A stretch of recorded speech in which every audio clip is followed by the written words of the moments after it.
Ofrezco la palabra, senador Navarro.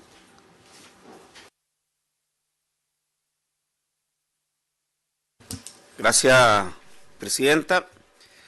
Este sin duda no es un proyecto de ley fácil.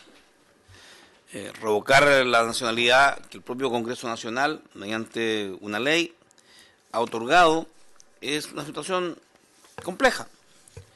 Se trata entonces de revisar por qué lo que el 24 de abril del 2006, en la ley 20.100, la cual confirió el honor que le hace el Congreso Nacional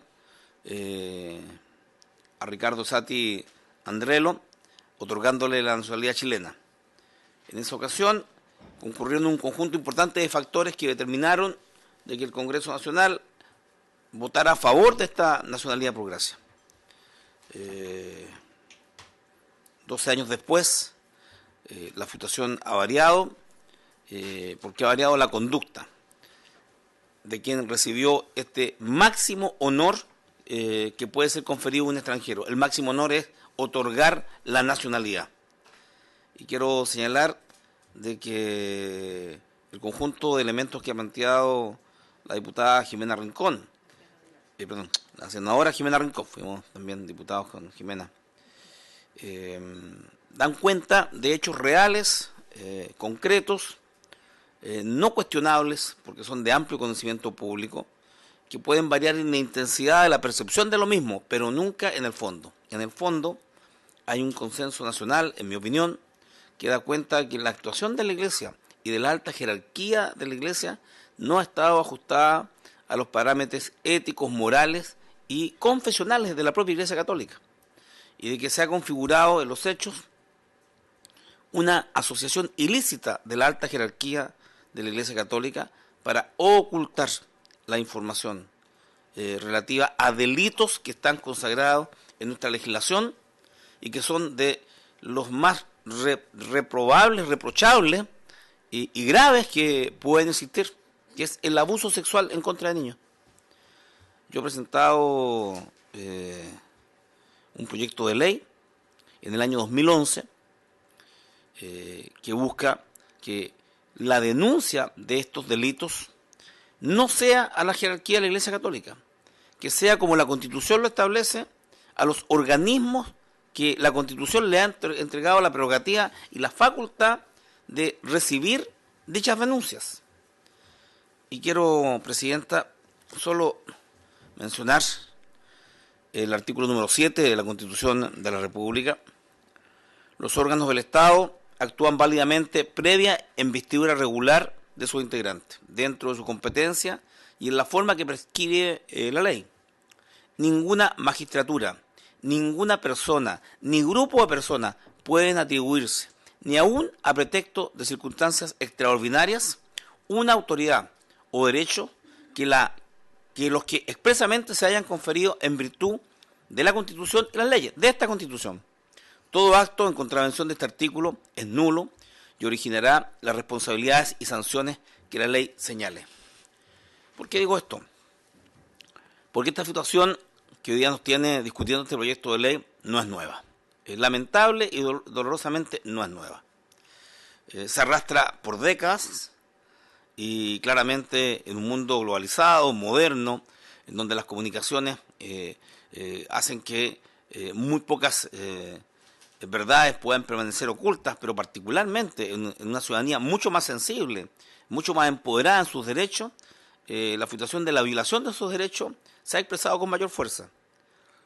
En este caso particular, el proyecto de ley del año 2011, que hoy día está en el Senado, en la Comisión de Constitución, Legislación y Justicia, buscaba establecer que los delitos que pudiera conocer la jerarquía de las iglesias fueran puestos inmediatamente a disposición de la Fiscalía, del Ministerio Público o de la autoridad competente encargada para tal efecto de la búsqueda de justicia. En mi opinión, la comisión que conformó la Iglesia Católica respecto a recibir esta denuncia era completamente inconstitucional y tuvo el resultado que tuvieron. Yo lamenté mucho la renuncia de don Alejandro Goich, a quien conocí en Biobío, en Concepción, en una larga lucha contra la dictadura, pero la comisión que él encabezó no tuvo resultados, no ejerció el rol para el cual la Iglesia le encomendó. Y por tanto, el proyecto de ley buscaba que si hay un abuso sexual denunciado y alguien de la jerarquía de la Iglesia lo conoce, debe ponerlo en manos inmediatamente del Ministerio Público, de Carabineros, de la PDI, de la autoridad competente.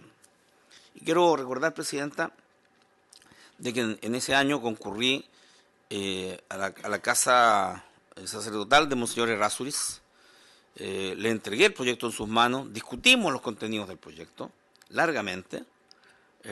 Monseñor Errázuriz señaló de que era partidario de que esto fuera anunciado a la justicia, pero que el proceso previo debía ser un proceso con secreto sumario para no dañar la honra de las personas. Y el proyecto de ley que hubiera resuelto muchos de estos temas, porque si había una denuncia hecha a una autoridad eclesiástica, esta debía ponerlo de manera inmediata en manos de la Fiscalía, en manos del Ministerio Público. No fue tramitado. Yo creo que primó allí una condición que es la que hoy día da origen a esta revocación de la nacionalidad, pero que afecta más allá de Monseñor Ricardo Sati, que involucra a la jerarquía en su conjunto. Y yo lamento profundamente que en esa oportunidad Monseñor Errázuriz no tuviera la capacidad de comprender la búsqueda de justicia, de regularización de las denuncias que planteáramos y haya archivado el proyecto de ley. El proyecto de ley lo compartimos en muchas instancias, no fue posible activarlo, no fue posible discutirlo, yo espero, de que a propósito de estos graves hechos que hemos conocido a nivel nacional, a propósito de los actos de redención que los obispos han realizado, se discuta una ley que regularice una situación que es irregular, en mi opinión, inconstitucional.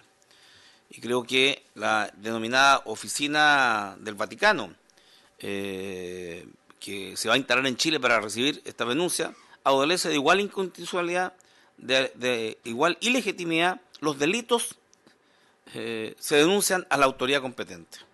Y los delitos graves como los abusos sexuales a los niños tienen que ser denunciados al Ministerio Público y no a una oficina de una iglesia que ha demostrado tener la incapacidad de abordar esta temática en pos de sus principios y en pos de la justicia que impera en Chile. Dicho eso, Presidenta, quiero señalar de que el proyecto de ley tiene un fundamento que hemos escuchado de parte de la senadora Jimena Rincón, que establece claramente que ha habido una conducta impropia, pero yo diría también ilegal. La pregunta que uno tiene que hacerse, que daba cuenta de mi proyecto de ley, ¿por qué una autoridad de la Iglesia va a recibir la denuncia de un abuso sexual, de una violación a un niño, y no va a entregar los antecedentes al Ministerio Público cuando hay un violador, sea sacerdote o sea un civil cualquiera? Y aquí lo que ocurrió es lo hecho que hay sacerdotes que han violado a los niños, que han cometido delitos.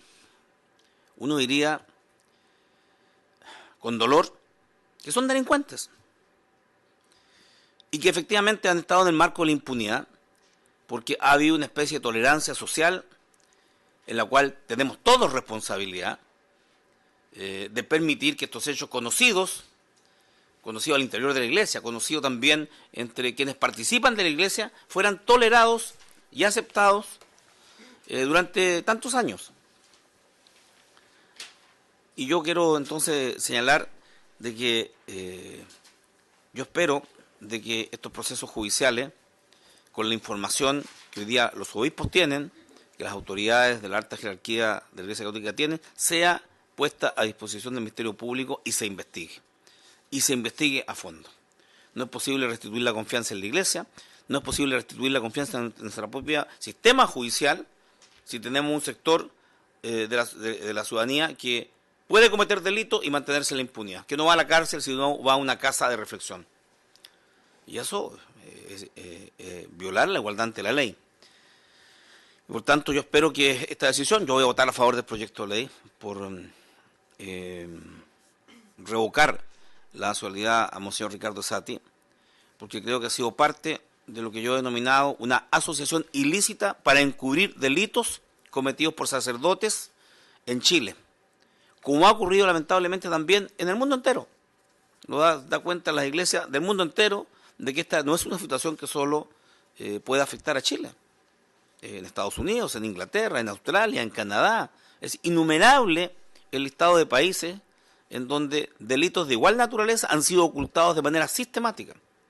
Y tal parece que esta asociación ilícita, porque cuando un grupo de ciudadanos se reúne y determina que hay delitos que tienen que ser ocultados y se hacen acciones, es una asociación ilícita de encubrimiento de delitos. Y yo espero entonces de que esto sea investigado. Eso es, presidente. Gracias, senador Navarro.